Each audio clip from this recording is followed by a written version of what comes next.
জয়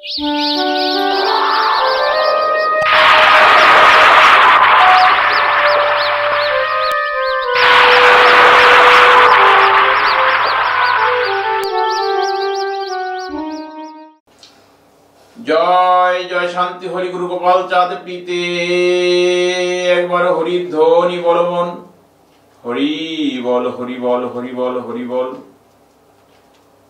মাতা পিতা ব্রহ্মানন্দে একবার হরি ধ্বনি বল মন, হরি বল হরি বল হরি বল হরি বল।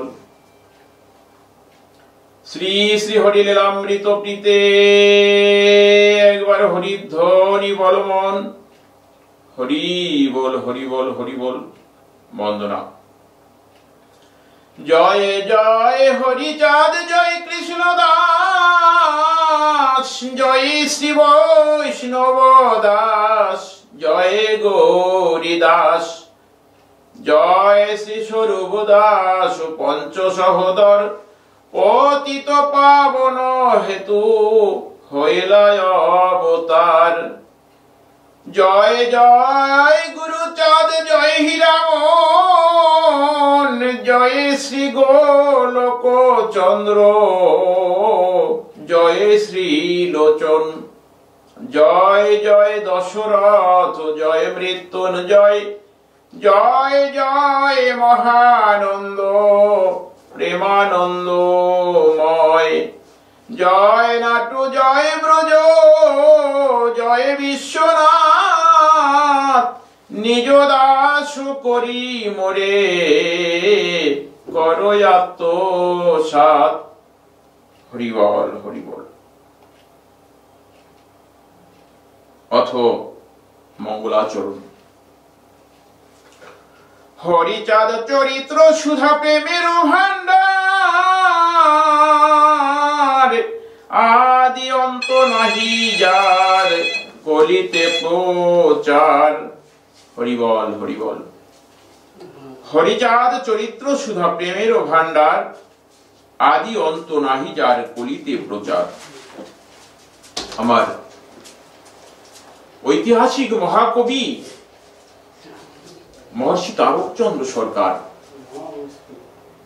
শ্রী শ্রী হরিলীলামৃত গ্রন্থ রচনা করেছেন।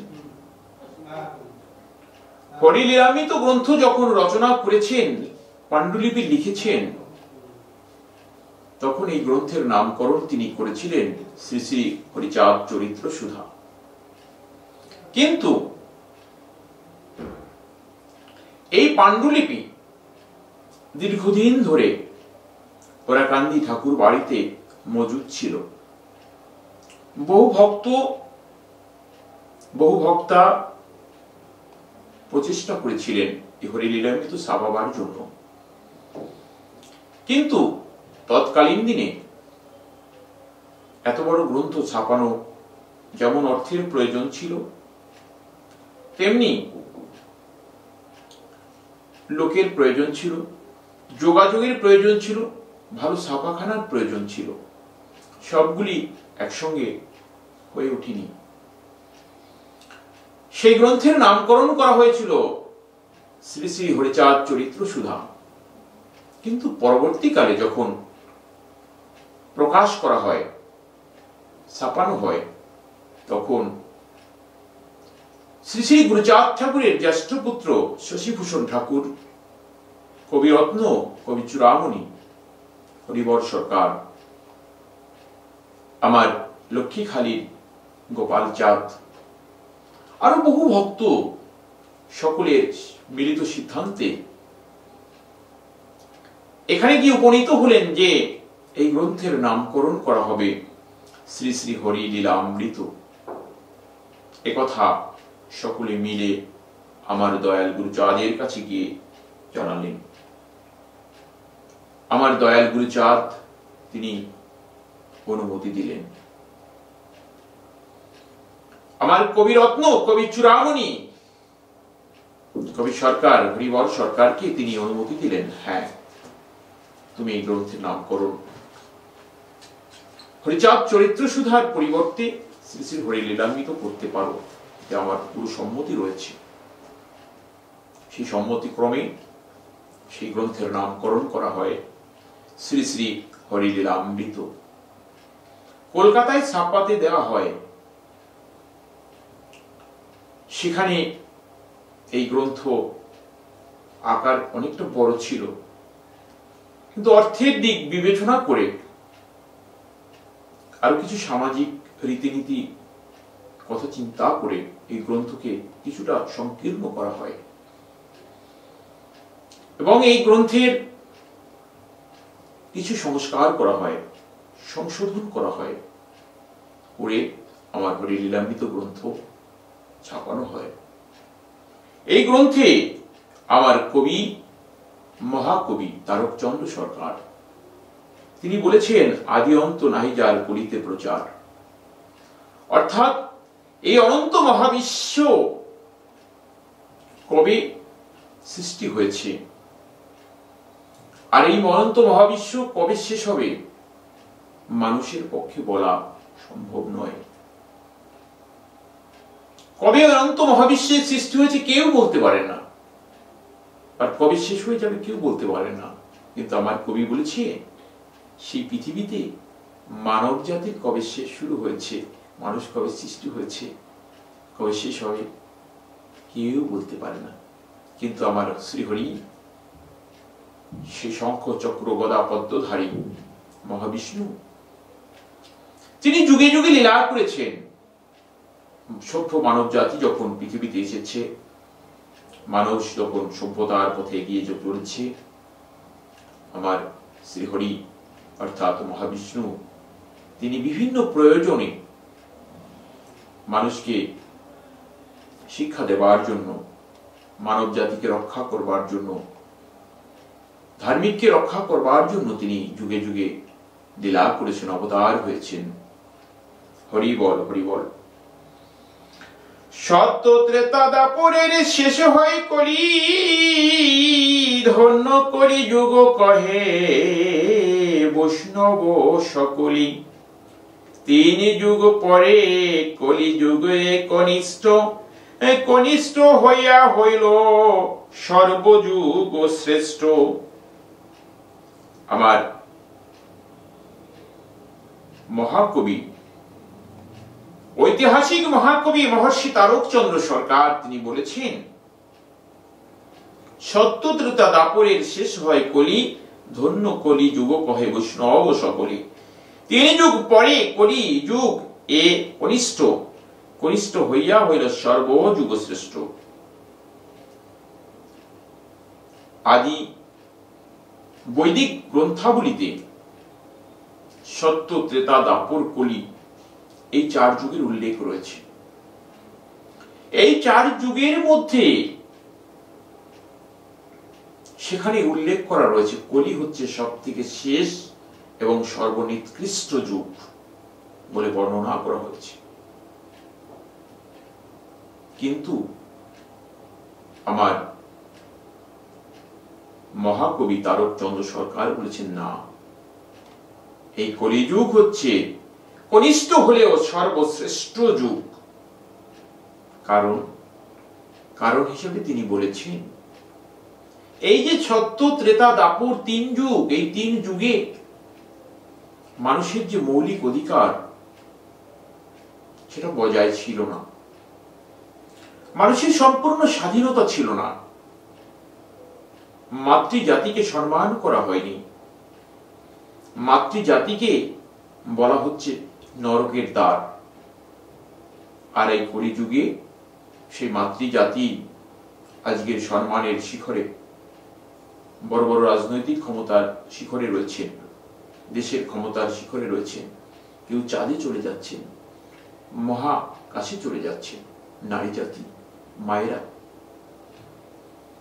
মাতৃজাতিকে যেমন সম্মান দেওয়া হয়েছে, কলিকালে মানুষের সমান অধিকার ফিরে এসেছে এই কলিকালে। তাই তো আমার কবি বলেছে, সত্য ত্রেতা দাপরের শেষ হয় কলি, ধন্য কলি যুগ কহে বৈষ্ণব সকলি। যারা বিষ্ণুর উপাসনা করেন তারাই বৈষ্ণব। আপনারা সবাই বৈষ্ণব যারা বিষ্ণুর উপাসনা করেন। আমার কবি তাই বলেছেন এই কলিযুগ কনিষ্ঠ হলেও সর্বশ্রেষ্ঠ যুগ। মানুষ এতটা স্বাধীন, এতটা ধার্মিক ইতিপূর্বে ছিল না। সকলেই ধর্ম সম্পর্কে সচেতন আছেন। একজন পাষণ্ড তিনিও ধর্ম সম্পর্কে তার ভালো মন্দ জ্ঞান আছে। তাই তো এই কলিযুগ ধন্য। কলিযুগ সবার কনিষ্ঠ কিন্তু শ্রেষ্ঠ যুগ।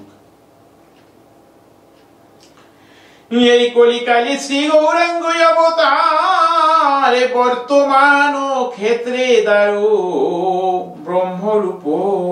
আর এই কলিকালে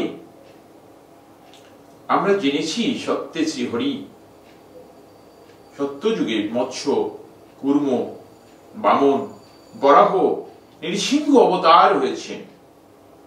ত্রেতা যুগে রাম রূপে তিনি লীলা করেছেন মহাবিষ্ণু। দাপর যুগে কৃষ্ণ রূপে তিনি লীলা করেছেন। আর কলির সন্ধ্যায় গৌরাঙ্গ রূপে তিনি লীলা করেছেন।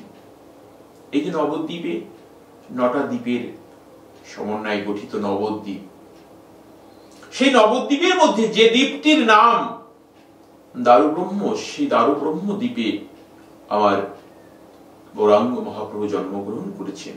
তাই তো বলা হয়েছে দারুব্রহ্ম অবতার, বর্তমান ক্ষেত্রে দারুব্রহ্ম অবতার। যে যাহারে ভক্তি করে সে তাহার ঈশ্বর, ভক্তি যোগে সেই তার স্বয়ং অবতার। যে যাহারে ভক্তি করে সে তাহার ঈশ্বর, ভক্তি যোগে সেই তার স্বয়ং অবতার। অর্থাৎ আমার মহর্ষি তারকচন্দ্র সরকার তিনি বলতে চেয়েছেন এটা, যিনি যাকে উদ্ধার করে এই জগতে, যার দ্বারা উদ্ধার হয় তিনি হচ্ছেন তার আরাধ্য দেবতা। আমাদের এই কলিকালে কিছু মানুষ অন্য কিছু মানুষের ক্ষমতা হরণ করেছিলেন। আর আমার পরম দয়াল শ্রী হরিচাঁদ ঠাকুর তিনি মানুষকে সমান অধিকারের কথা বলেছেন, সাম্যের কথা বলেছেন। তিনি বলেছেন এই জগৎ সবার জন্য, সবার সমান অধিকার। আমি যে কোলেই জন্মগ্রহণ করি না কেন, এই বিশ্ব জগতে যত জাতি আছে সকলের আমাকে ডাকার অধিকার আছে, হরিনাম করবার অধিকার আছে। সকলে আমার ভক্ত। এমন কথা এই 4 যুগে কোনো ভগবানই বলেননি। বাকি যে 3টে যুগে বলেননি। হয় গ্রীব অবতার, কপিল অবতার, অষ্টবিংশ অবতারে পুরাণে প্রচার। মৎস্য, কুর্ম, বামন, বরাহ, নরহরি, ভৃগুরাম, রঘুরাম, রাম অবতরী। কত সুন্দর কথা বলেছি। হয়গ্রীব অবতার, কপিল অবতার, অষ্টাবিংশ অবতার পুরাণে প্রচার। মৎস্য, কুর্ম, বামন, বরাহ, নরহরি, ভৃগুরাম, রঘুরাম, রাম অবতরী। এই যে হয়গ্রীব অবতার, মৎস্য অবতার, কুর্ম অবতার, এই যে অবতার নৃসিংহ অবতার, এ কথা আমি বলিনি।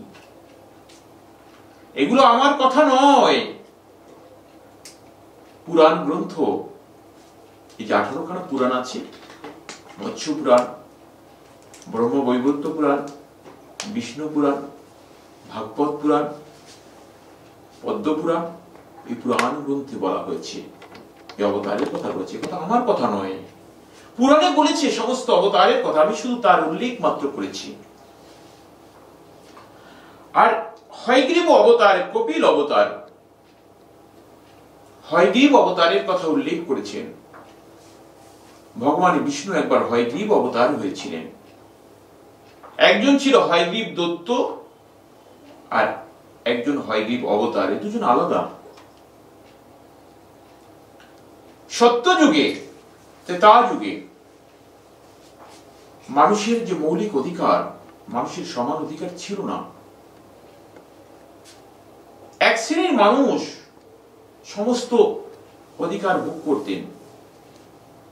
তাদের কাছে অন্য সমস্ত জাতি গোষ্ঠী যদি প্রশ্ন করতেন, তারা বলতেন যেটা বেদে বলা আছে, বেদে এমন কথা বলে বলছে, বেদে বলেছে তাই আমরা করছি।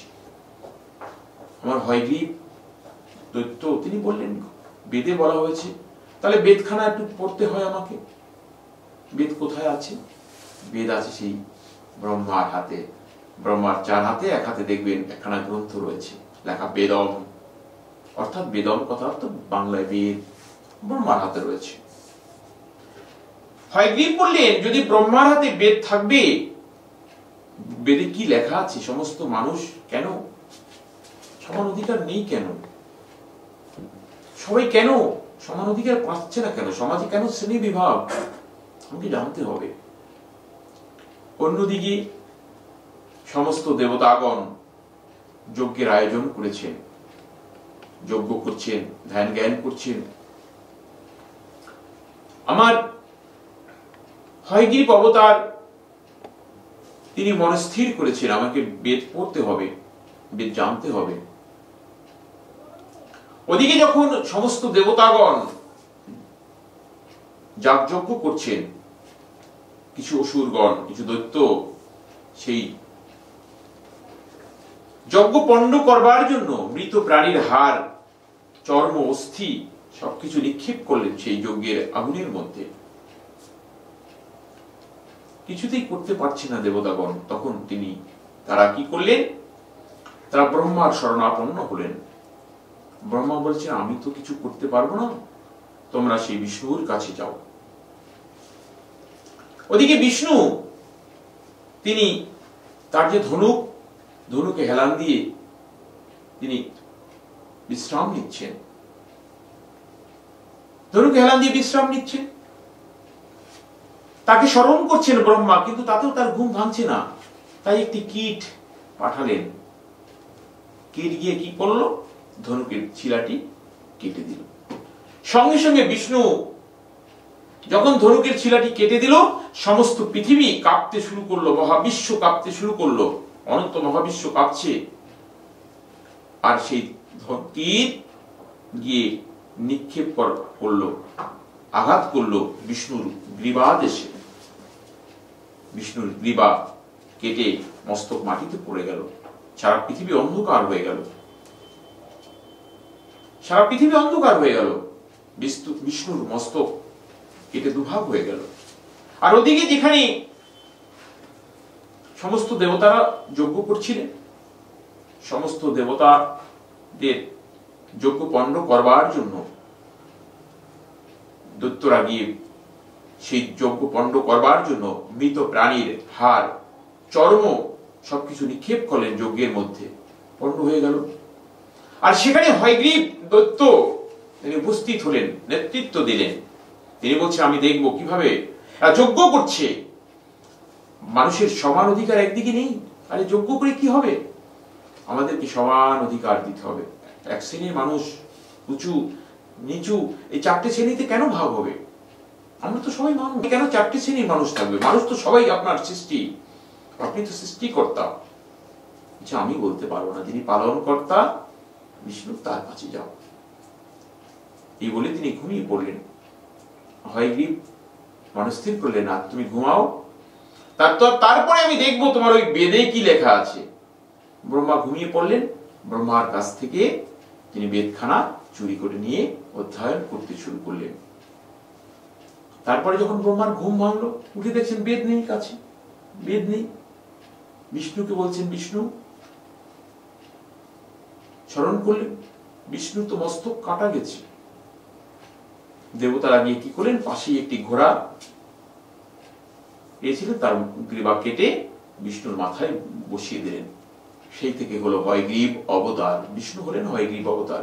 আর এদিকে যে হয়গ্রীব রয়েছে, তিনিও তারও অর্ধেকটা নিচের দিকটা মানুষ, উপরে একটা ঘোড়া। হয়গ্রীব, হয় মানে ঘোড়া, গ্রীবা মানে ঘাড়, একই রকম দেখতে দুজনা।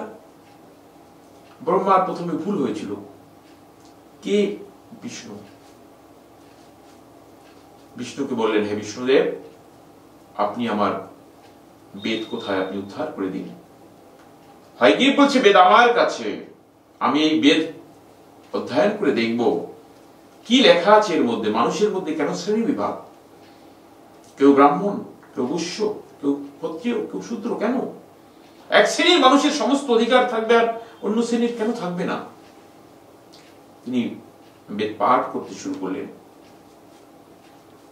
সমস্ত অধ্যয়ন করলেন, বেদ অধ্যয়ন করে জানতে পারলেন ওদিকে মহাবিষ্ণু, যিনি হয়গ্রীব অবতার, একই রকম দেখতে, হয়গ্রীব দত্ত, হয়গ্রীব অবতার। বিষ্ণু বললেন ওই বেদ আমার কাছে ফিরিয়ে দাও। হয়গ্রীব ফিরিয়ে দিলেন, বলছেন এই বেদ নিলে কি হবে, আমি সব মুখস্থ করে ফেলেছি, আমি সারা বিশ্বের মানুষের কাছে প্রচার করব বেদে কি লেখা আছে। বিষ্ণু ভাবলেন খুব ভালো কথা, এই বেদ যদি সারা পৃথিবীর মানুষের কাছে প্রকাশ করা হয় তাহলে তো জেনে যাবে বেদে কি আছে। না, এটা করতে দেওয়া যাবে না। তাই হয়গ্রীবের সঙ্গে হয়গ্রীব অবতারের যুদ্ধ হয়েছিল, 1000 বছরের যুদ্ধ হয়েছিল। হয়গ্রীবকে বলেছিল, হয়গ্রীব তোমার এই বেদ আর প্রকাশ করা যাবে না পৃথিবীতে, আমি তোমাকে শেষ করে ফেলবো। আমার হয়গ্রীব বলেছিল তুমি শেষ করে ফেলবে, আমি পরের জন্মে এই বেদ মুখস্থ করে রেখেছি, পরের জন্মে আমি এই বেদ সারা বিশ্বের মানুষের কাছে প্রকাশ করব। হয়গ্রীব দৈত্যের সঙ্গে হয়গ্রীব অবতারের 1000 বছর যুদ্ধের পরে হয়গ্রীব মৃত্যুবরণ করেন। পরের জন্মে হয়গ্রীব জন্মগ্রহণ করে বেদের কথা প্রকাশ করেছিলেন। আর আমার কবি তারকচন্দ্র সরকার বলেছেন এই যে মৎস্য কুর্ম বামন অবতার, এ কথা তো আমি বলিনি, এ কথা বলা হয়েছে বিভিন্ন গ্রন্থে, পুরাণে বলা হয়েছে, আমার কথা নয়, আমি বলিনি এগুলো।